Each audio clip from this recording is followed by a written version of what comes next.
Hello again.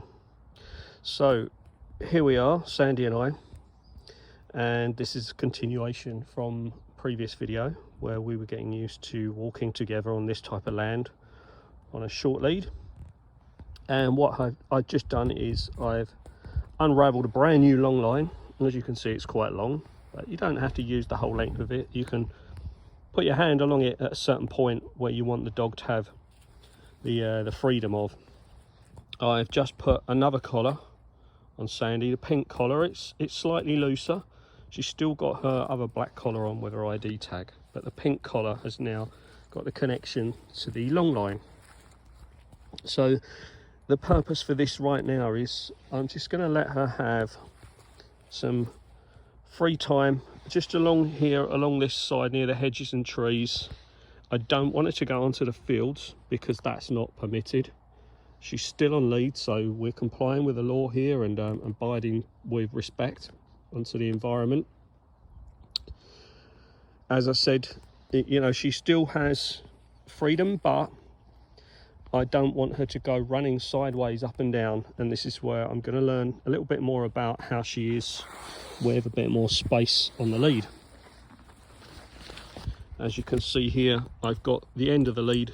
It's one of those which has a handle attached through my wrist, so it's not going to come off, although potentially there is, you know, scope for just letting the lead go along the ground on its own, because I could very likely put my foot on that, but I don't want to jerk a dog's neck.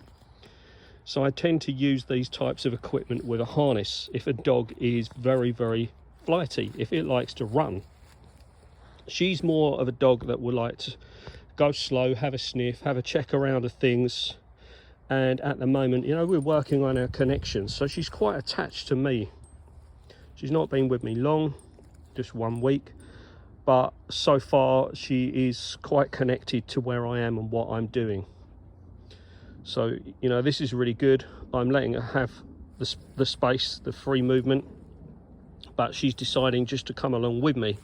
So we're going to walk along, and I'm going to see what she wants to do, if she wants to walk along here. So I'm going to take a bit of the line and I'm just going to encourage her along. Come this way. There we go. So she'll feel that she's got more freedom than obviously the short lead. And I just want to see what she's all about in this type of experience. Come on then, come this way. Come this way. So this is new for her, you see, so she's not quite sure about what to do, what it's all about, and that's fine. So I don't want to force her to do anything. I just want to take it slowly. There you go, you see, she's enjoying a little bit more freedom. As I said, I've got to know her a little bit throughout the week, and to understand that, you know, when she walks on a lead, she does want to walk with me.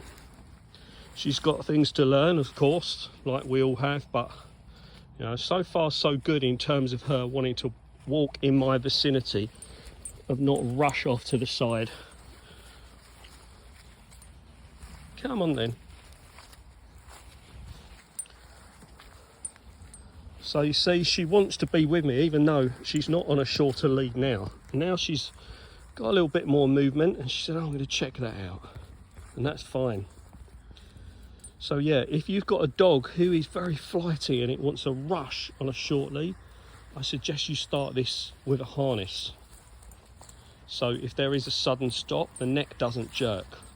As you can see, I'm staying fairly close to her anyway, so if I do need to, I can put my foot on and just slow her down, and then she comes back to me.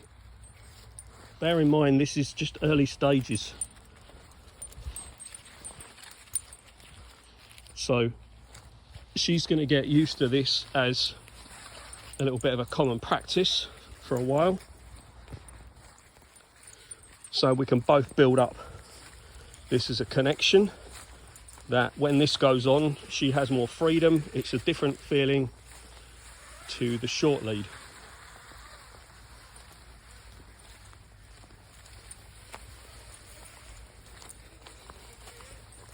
This is, I think this might be a 30-metre long line.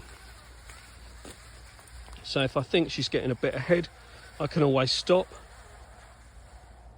Sandie, come. Yes. Good girl. So because she's coming, she's quite happy to. Come. Yeah, give her a little stroke. That's a good girl. And then I let her go again. So I don't want to do too much of that right now to force it. I just want to take it steady every now and then. You might ask why I'm not using food for this. I do have chicken in my bag with me that if needed I will use it, but if your dog responds to the voice that you use, the certain words to get their attention and for them to come to you in and around the home and in the garden, then I would stick with that and allow that to work and do what you do when they do that at home. So if they do that at home and you give them a praise reward vocally and a stroke, then stick with that. So now she feels like she's got a bit more movement, you see. And I might just stop here, see what she's doing. If she wants to come back, yes, good girl. So as you see, I can really refine this and progress it to working on her coming right back to me and stopping and staying with me for an amount of time where I can put the lead on. This way, come on. That's good girl, yes. Come. Yes, good girl. See, she decided to have a bit more movement, go on that field, but I don't want that. That's not allowed, so that's why I called her away. Yes, come on, this way. This way. Yes, good girl.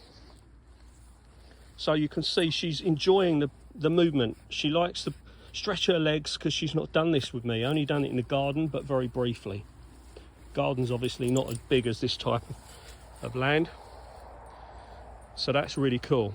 So she shows that she doesn't want to go too far, even though she wants to have a run, get a bit of movement going. She still wants to be reasonably close because she trusts me as well. And here there's not, you know, apart from the smells, there's not many distractions. We don't have other dogs running around and people. You know, there's no one calling your dog, trying to get its attention, want to stroke it, want to give it things. So, you know, this is a good place to do this. I suggest, you know, if you're doing this early stages with a new dog or a puppy, then I would get a private hire field and work on it where you know that it's a restricted area. The perimeter is closed off. Your dog can't get away from that area.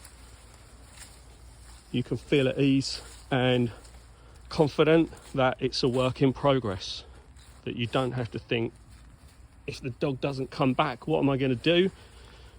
Because they can't get away from that particular closed off space. And you can use a long line as well in that. It's the same principles.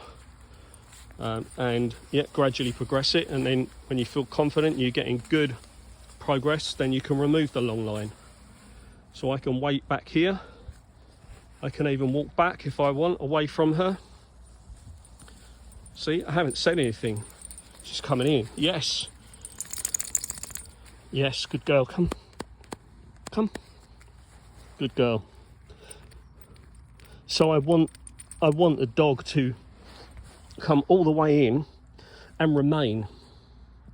Not to come in and then fly again within a second. I want the dog to remain so I can put a lead on her, a short lead, because that's important. And she's got to see it as a nice experience. As I said, you can use food with this if you want. I probably will do on another occasion. But right now, I don't need to. It's going well. So there's no need.